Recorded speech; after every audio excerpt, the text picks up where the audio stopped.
and for all time of the year. So first thing was just a full buggy loop, just so that we could have play through the winter.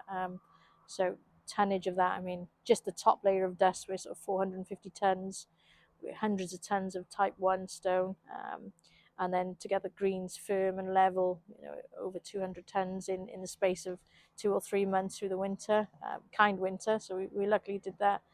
But yeah, I think where we had sort of around about 4 miles of drainage gone in, secondary drainage to go in as soon as conditions allow, and little things, reinstating the ditches. So we found all those extra outlets. That means we don't have to put the additional drainage in. They're already there. We're just blocked and grown over. So yeah, material wise, lots and lots. About to do a presentation to members, so we just have those figures and facts. But yeah, I mean, I think at one point we're, what I say, sort of, yeah, hundreds of loads of turf. I think speaking with the owners was one, just their passion and their kind of vision of what they wanted it to become.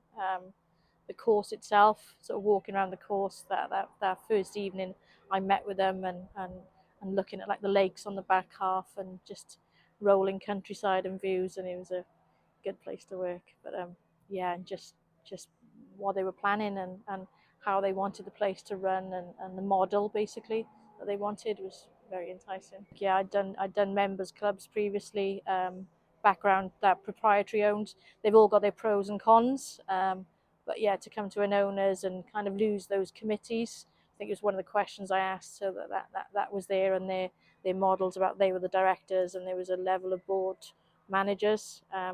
So yeah, to lose that kind of that syrup, basically the things that slowed all those greenkeeping decisions down, that was a big positive.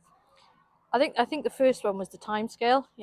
Coming in on the September and then having an opening date of March, and I'm sort of this is normally like a 2-year project or an 18-month project, and we want this done in less than 10 months. It was kind of the scale of it and at what level it was, and then finding the level of investment and the buy-in that the owners had was that, yeah, this was achievable.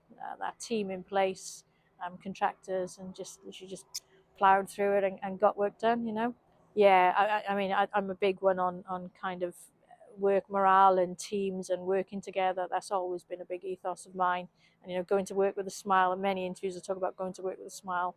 And yeah, there was times when it was tough, turf and rain and just stone and more stone and more stone.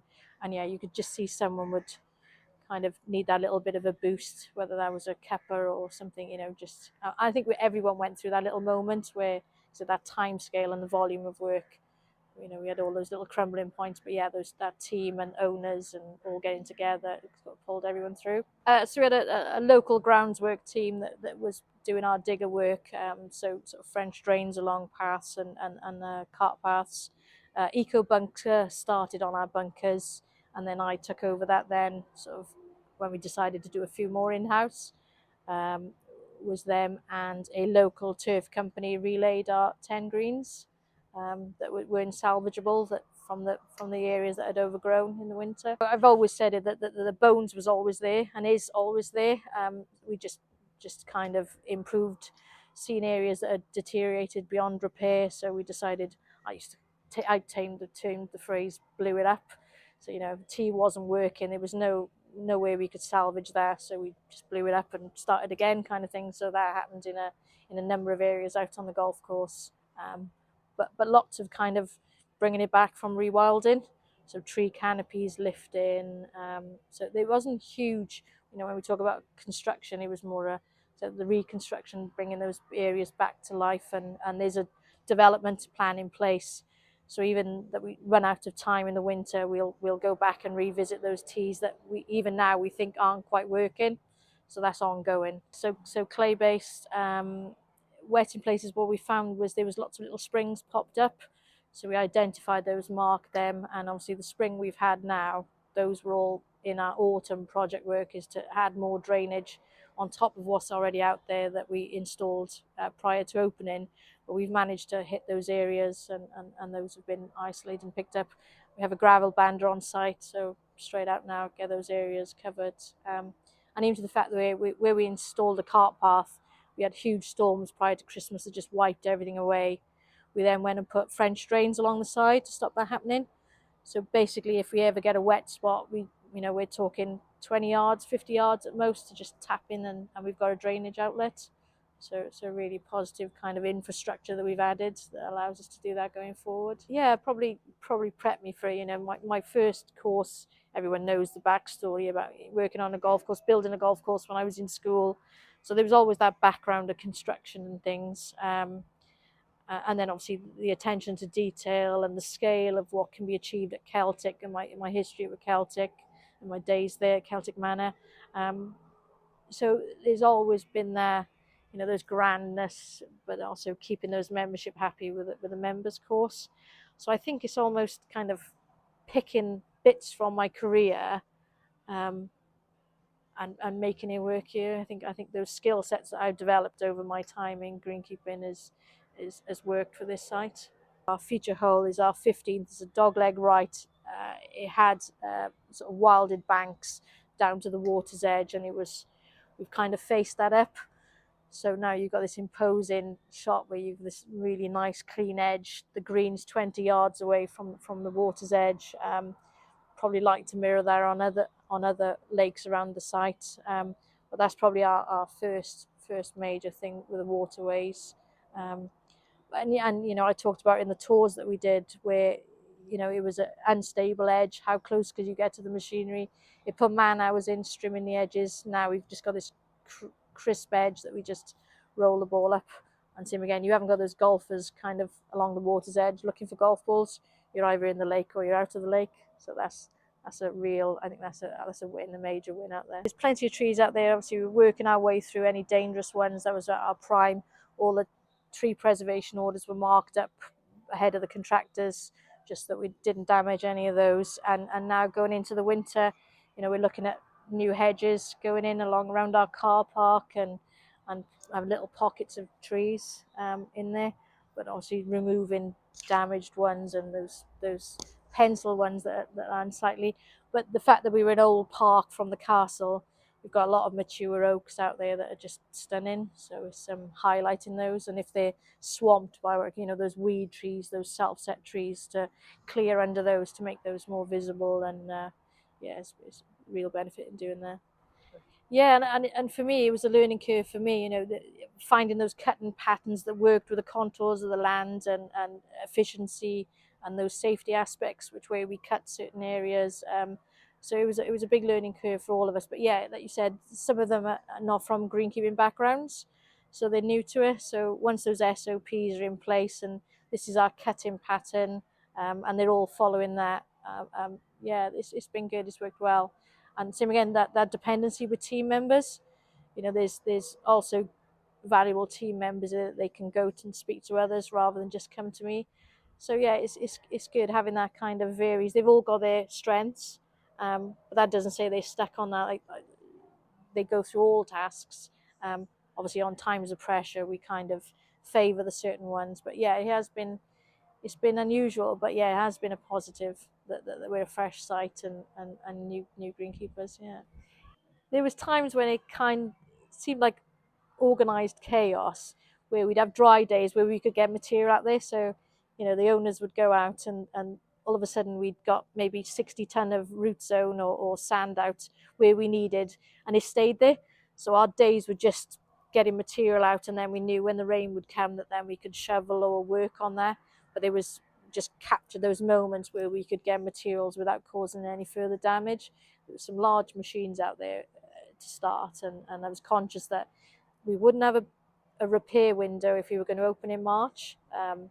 So I was always conscious of that. But yeah, there was times where they just seemed like odd things were going on, but we made it work.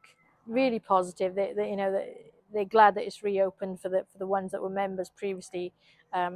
Can't believe the level of investment of the surrounding areas and the buildings, and how we've added to it. It's no longer just the course; it's all the additional things that have come with it that kind of builds that community, and wanting to be here, other than just coming and playing golf and kicking your shoes off in the car park and going home. You want to hang around and stay and meet people. So it's been really positive, and I think one thing that we're really pleased of, that we've changed that demographic of a typical golf club. You know, we're talking about middle-aged people, a lot of youngsters, capturing those nomadic golfers. So a few of our members, or I'd say a lot actually, have never been members of clubs before, but they chose to be a member of us. And whether that's the model that they were seeing in other clubs didn't suit them and they like our model. So that's been really rewarding, that they've gone out there and been really positive and kind of bought into that vision that the owners had. Yeah, we're conscious that obviously those typical historical things that happen in golf clubs, that, you know, we shifted too far the other way. So we needed to keep that little bit of history. If there wasn't any committees, then how do we get our feedback? So we're conscious of that and making sure that we're ticking boxes for members. So our first kind of communication with them, as well as the feedback forms, one of the managers sits in the clubhouse once a week for an hour. The time's displayed, so any member can walk in and ask questions. We've got a members forum now, or a members meet and greet, where I'll do a presentation of where we've come from, where we are now, and how we progress through the winter and what our plans are. So we're conscious that we need that communication from members, because, like I said, those traditional models don't exist within our club. So yeah, and all the members and managers, we're all approachable and taken on board. And even to the point now where we've just sent invitations out, where we're inviting, you know, we've gone through our mailing list, grabbing 12, just a little screenshot of our membership, and inviting them for breakfast. So we'll sit around the table, you know, is it working for you? What would you like to see? You know, are we doing what you want? So keen that, you know, members they're our customers, you know, and they're important. We've got to be careful. That, I think one thing we're conscious that we know there's areas we want to improve on the golf course. Even now, you know, you've been out there, you've seen that the course is in the standard it's in, but we're not quite happy with certain areas. The fact that we have golf on site now, where before it didn't matter, if we took an 8-ton excavator over and blew an area up, that was fine. But now we have members to consider. So we're conscious that that information is put out in regular newsletters. But yeah, we have to factor in that now that we didn't previously. And I think they're fine with that, as long as that, you know, we all want to be kept in the loop. I think we're going to be in that pattern of regular golf clubs, like I said, winter projects and things like that. But we're keen that we want to be open in the winter. So like I said, there's those secondary drainage to go in. Phase 2, you know, we want to build on what we've got, practice facilities and subsidising accommodation or things like that. So that kind of continue to build, I think, will happen. Just out the nature of the things, you know, you look at what we've got now, and it's just, we've probably gone further than we should have, but, you know, it's such a positive thing that's happened. So I do think just keep on building, but be aware now that we've got those members that we need to take care of. But yeah, there's still lots to do, but more to sustain all this. So golf course is what we'd normally be doing if we were open for 100 years. Is, you know, improving tees, the evolution of the bunkers. Do we need to add more if it's strategically needed? At some point they're going to start deteriorating, so they come back around in 5 or 7 years time. So that's going to happen. But yeah, continue with the expansion of the site.